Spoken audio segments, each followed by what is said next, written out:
તો વિદ્યાર્થી મિત્રો, આજે આપણે જોવાના છીએ પ્રશ્ન number 2A. Read the following passage and answer the questions.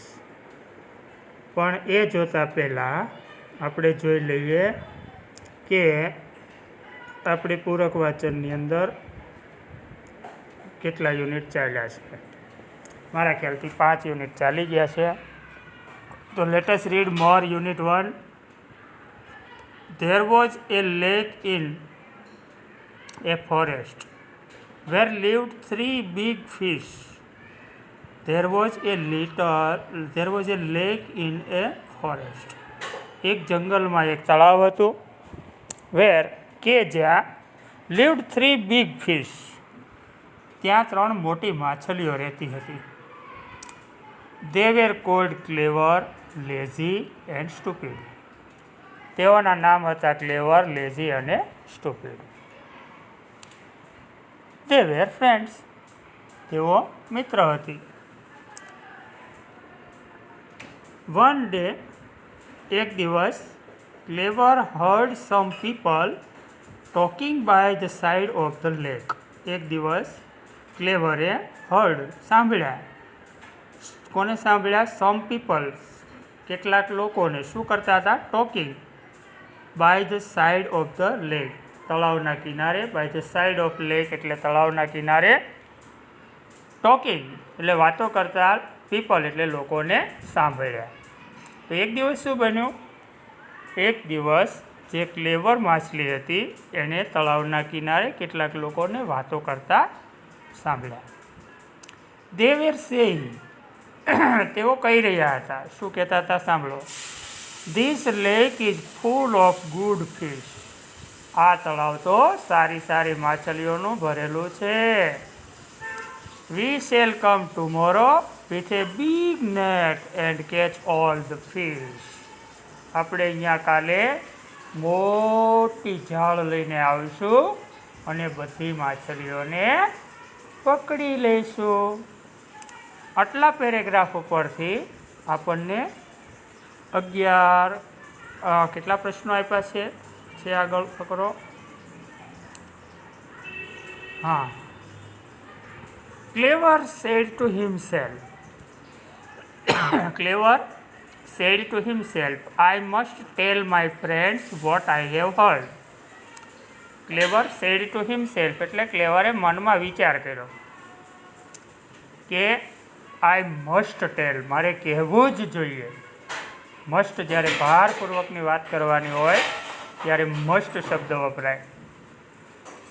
તો આઈ મસ્ટ ટેલ, મારે કહેવું જ જોઈએ. શું કહેવું જોઈએ? વોટ આઈ હેવ હર્ડ, જે મેં સાંભળ્યું તે મારા મિત્રોને મારે કહેવું જ જોઈએ. અવર લાઈવ્સ આર ઇન ડેન્જર, કે આપણી જિંદગી ભયમાં છે, આપણી જિંદગી જોખમમાં છે. We must go far away from here, આપણે અહીંયાથી ખૂબ દૂર ચાલ્યા જ જવું જોઈએ. સો ક્લેવર વેન્ટ ટુ લેઝી. તેથી ક્લેવર માછલી છે એ લેઝી માછલી પાસે ગઈ અને કહ્યું, લેઝી એન્ડ સ્ટુપિડ, લેઝી અને સ્ટુપિડ બંને પાસે ગઈ અને શું કીધું? ટોલ્ડ ધેમ, તેમને કહ્યું, my dear friends, we have to leave this lake. મારી વાલી બહેનપણીઓ, આપણે આ તળાવ છોડી દેવાનું છે. There are some bad men, અહીંયા કેટલાક ખરાબ માણસો છે. Who are planning to catch us, કે જેઓ આપણને પકડવા ઈચ્છે છે. We have to go away quickly, આપણે અહીંયાથી જલ્દી ભાગી જવું જોઈએ. બટ લેઝી સેડ, એની વાત સાંભળી અને લેઝી માછલી એવું બોલી કે I have lived here for long and don't want to leave this place. હું તો અહીંયા ઘણા લાંબા સમયથી રહું છું અને મારે આ જગ્યા છોડવી નથી. આટલા પેરેગ્રાફ ઉપરથી આપણને 9 પ્રશ્નો પૂછ્યા છે. તો ચાલો વિગતવાર એ પ્રશ્નોની ચર્ચા કરીએ કે who did not want to leave the lake and why. આ તળાવ છોડીને જવા માટે કોણ તૈયાર નહોતું અને શા માટે? તો લેજી માછલી બોલી કે મારે આ તળાવ છોડીને જવાનું થતું નથી, કારણ કે હું અહીંયા લાંબા સમયથી રહું છું. તો જે માણસ જ્યાં લાંબા સમયથી રહેતું હોય એને ત્યાંનું બધું વાતાવરણ ફાવી ગયું હોય એટલે એ જલ્દી જાય નહીં. તો લેજી માછલીએ એવું કીધું કે હું તો અહીંયા ઘણા સમયથી રહું છું એટલે મારે આ જગ્યા છોડવી નથી. બીજો પ્રશ્ન, હુ હર્ડ ધ મેન ટોકિંગ? માણસોને વાતો કરતા કોણે સાંભળ્યા? તો ફકરામાં હમણાં આવ્યું કે લેજી છે, ક્લેવર માછલી છે એ માણસોને વાતો કરતા સાંભળી ગઈ હતી. તો આનો જવાબ શું અપાય કે ક્લેવર માછલી યાને કે clever heard the man talking. ત્રીજો પ્રશ્ન, what were the fish called? માછલીઓ કયા નામે ઓળખાતી હતી? તો ત્રણેય માછલીના નામ આપણને આવડે છે. The fish were called clever, lazy and stupid. 3 માછલીઓ હતી. ચોથો, હવે 4 થી 9 5 પ્રશ્નો ઓપ્શનલ છે, વૈકલ્પિક છે. આઈ have lived here for long. Who said this? હું તો અહીંયા ઘણા સમયથી રહું છું. આવું કોણ બોલ્યું? તો આવું બોલનારી કોઈ માછલી હતી? લેઝી. તો લેઝી જવાબ આવશે lazy. Who heard the people talking? માણસોને બોલતા કોણે સાંભળ્યા? તો કે ક્લેવરે. Who did not want to leave the lake? કોને તળાવ છોડીને જવું નહોતું? તો કે લેઝીને.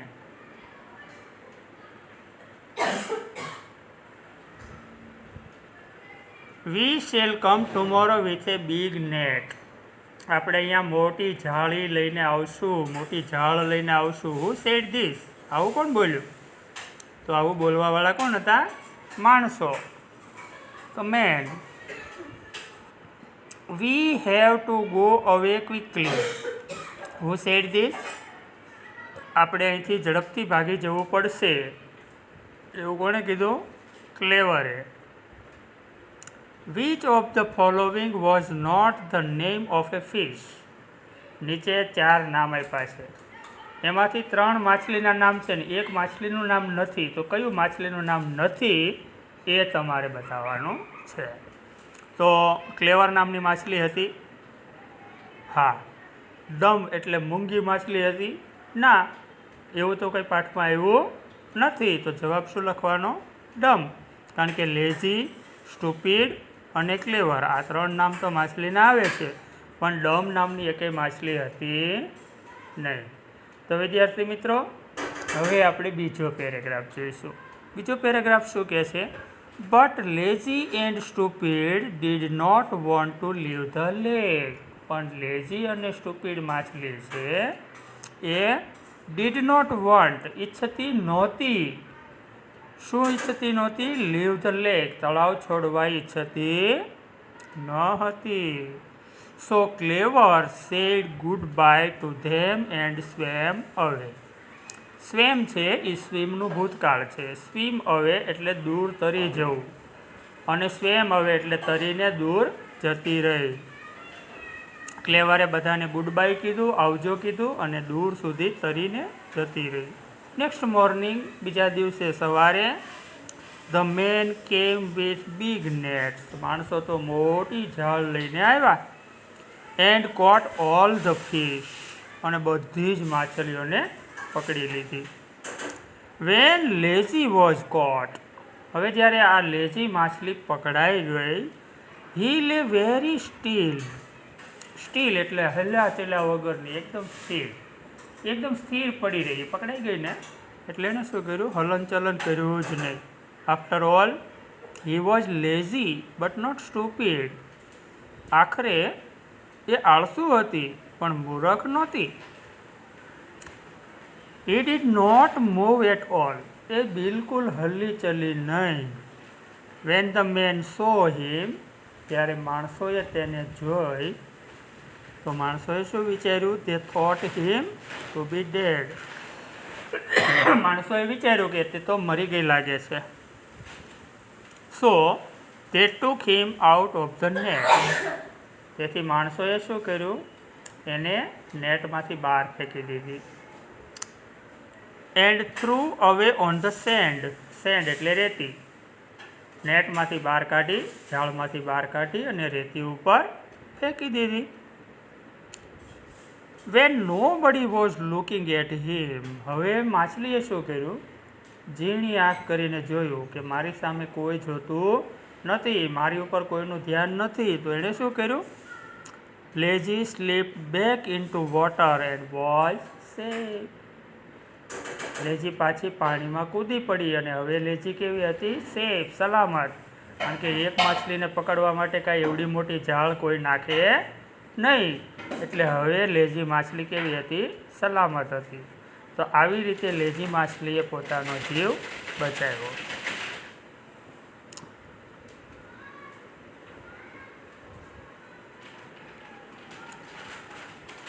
હવે આપણે એના સવાલો જોઈશું.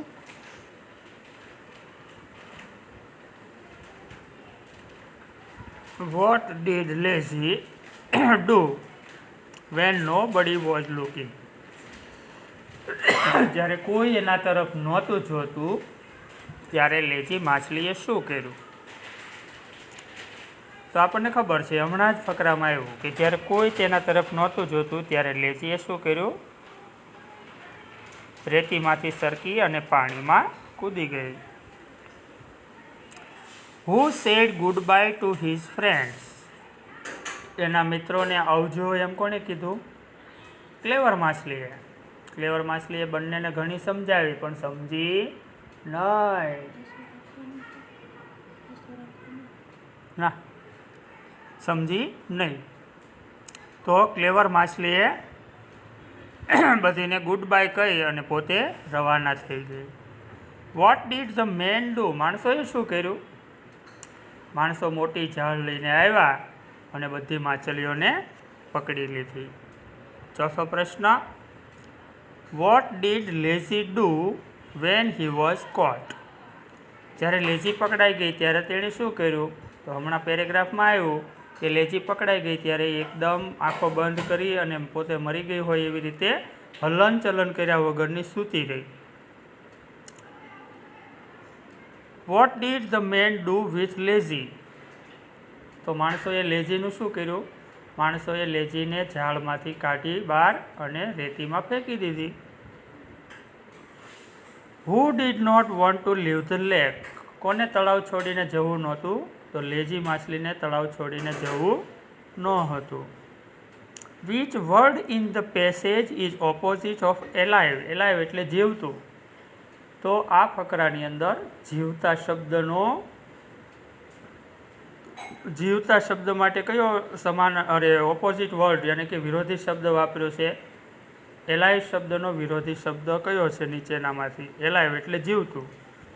તો જીવતાનું વિરોધી મરેલું. તો મરેલાનું અંગ્રેજી થાય ડેડ. નવમી ખાલી જગ્યા.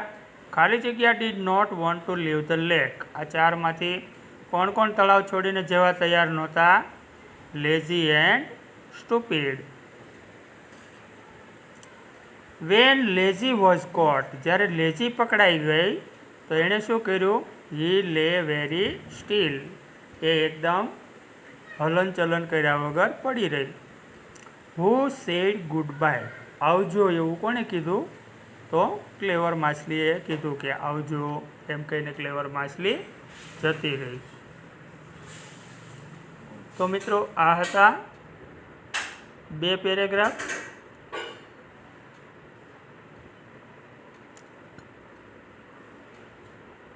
યુનિટ 1ના 2 જ પેરેગ્રાફ આપેલા છે.